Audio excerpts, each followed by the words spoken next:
అందువల్ల దాని గురించి మేము చాలా సందర్భాల్లో చెప్పాం. సూటిగా అనేక ప్రశ్నలు ఇన్వెస్టిగేషన్ టీంని అడిగాం, ఈ ప్రభుత్వాన్ని అడిగాం. ఒక్కదానికి కూడా సరైనటువంటి సమాధానం చెప్పలేనటువంటి పరిస్థితుల్లో ఇవాళ ఈ ప్రభుత్వ యంత్రాంగం ఉంది. కేవలం కక్ష సాధింపు ధోరణితో మాత్రమే ఈ కేసుని నడుపుతా ఉన్నారు.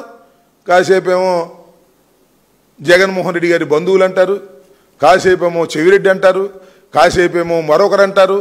అందరినీ వాళ్ళని అరెస్ట్ చేస్తాం, వీళ్ళని అరెస్ట్ చేస్తామని బెదిరించే కార్యక్రమాలు చేసేటటువంటి పరిస్థితుల్లో ఇవాళ ఈ రాష్ట్ర ప్రభుత్వం దిగజారి రాజకీయ కక్షలు సాధించడం కోసం ఈ లిక్కర్ కేసును ఉపయోగించుకునే దశకు వెళుతుంది. దీన్ని ప్రజలు గమనించాలని నిన్న చూశాను. ఇవాళంతా ఫ్రంట్ పేజీలు అదే. ఈనాడు, ఆంధ్రజ్యోతిలో ఫ్రంట్ పేజీలు ఏంటంటే మరి సునీల్ ఇంటి మీద దాడి చేశారు, ఒకే సమయంలో విశాఖపట్నంలోనూ అక్కడ ఇక్కడ దాడులు జరిగాయి, కీలకమైన ఆధారాలు దొరికాయి, డిస్కులు దొరికాయి, కంప్యూటర్లు దొరికాయి, ఒకే అడ్రస్ మీద 2 కంపెనీలు ఉన్నాయి. ఉండవా? రామోజీరావు కంపెనీలు ఒకే అడ్రస్ మీద 2-3 లేవా? వాళ్ళ దాడి చేస్తే రామోజీరావు గారి కంపెనీల మీద దాడి చేస్తేనో చంద్రబాబు నాయుడు గారి కంపెనీల మీద దాడి చేస్తే డిస్కులు దొరకవా, కంప్యూటర్లు దొరకవా? ఏది నాకు అర్థం కాలే. డిస్కులు కంప్యూటర్లు దొరికాయంటే ఏదో పెద్ద కీలకమైన ఆధారాలు దొరికిపోయాయనేటువంటి పద్ధతుల్లో వ్యవహరిస్తూ ఉన్నారు. కేవలం మసిపూసి మారేడికాయ చేసి మమ్మల్ని దోషులుగా చిత్రీకరించాలనేటువంటి ఒక దురుద్దేశంతో ఇవాళ ఈ రాష్ట్ర ప్రభుత్వం, చంద్రబాబు నాయుడు గారు, లోకేష్ గారు ప్రయత్నం చేయటం చాలా దురదృష్టకరం. ఒక్కటే అడుగుతా ఉన్నా, జగన్మోహన్ రెడ్డి గారి పరిపాలనలో లిక్కర్ మీద ఒక ప్రత్యేకమైన శ్రద్ధ చూపించాం.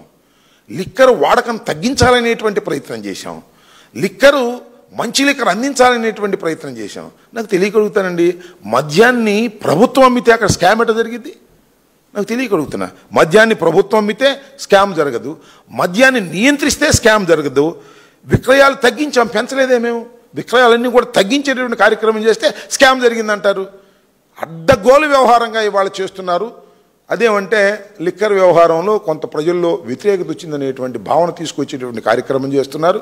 ఇది చాలా దురదృష్టకరమైనటువంటి పరిణామం. వైఎస్ఆర్ కాంగ్రెస్ పార్టీ అధికారంలో ఉన్నప్పుడు లిక్కర్ని కంట్రోల్ చేయాలని, తక్కువ లిక్కర్ని వాడే విధంగా ప్రజలకు చెప్పాలనేటువంటి సదుద్దేశంతో పనిచేసినటువంటి ప్రభుత్వాన్ని ఇవాళ లిక్కర్ స్కామ్ వల్ల ఈ ప్రభుత్వం అనేక వేల కోట్లు దోచుకుందనేటువంటి పరిస్థితిని తీసుకొస్తున్నారు. ఇవాళ నిజంగా జరుగుతూ ఉంది లిక్కర్ స్కామ్ అని కూడా మనం చేస్తున్నాం. ఇవాళ ప్రైవేటీకరణ చేసి వందల వేల కోట్ల రూపాయలు దండుకునేటటువంటి కార్యక్రమం ఇవాళ నారా చంద్రబాబు నాయుడు గారు చేస్తున్నారు. మీ అందరికీ గుర్తుండే ఉంటుంది, చంద్రబాబు నాయుడు గారు గత ప్రభుత్వంలో కూడా జరిగినటువంటి అనేక స్కామ్స్ మీద లిక్కర్ కేసు కూడా చంద్రబాబు నాయుడు గారి మీద ఉంది.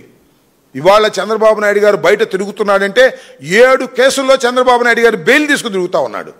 వాటన్నిటిని తిమ్మిడి బొమ్మని చేయాలనే ప్రయత్నం చేస్తున్నాడు. ఇవాళ ఇన్వెస్టిగేషన్ టీమ్స్ అనేది గందరగోళం చేయాలని చూస్తున్నాడు. ప్రభుత్వం వారి చేతిలోకి వచ్చింది కాబట్టి వారు అధికారంలో వారు మీద ఉన్నటువంటి కేసుల్ని ఇవాళ మాఫీ చేసుకోవాలనేటువంటి ఒక నీచమైన కుట్ర చేస్తున్నాడు. ఈ కుట్రలన్నింటినీ కూడా న్యాయస్థానాలు ఎదుర్కొంటాం. ఈ లిక్కర్ కేసు వ్యవహారంలో కూడా న్యాయస్థానాల్లో మేము చంద్రబాబు నాయుడు గారిని, ఈ ప్రభుత్వం చేస్తున్న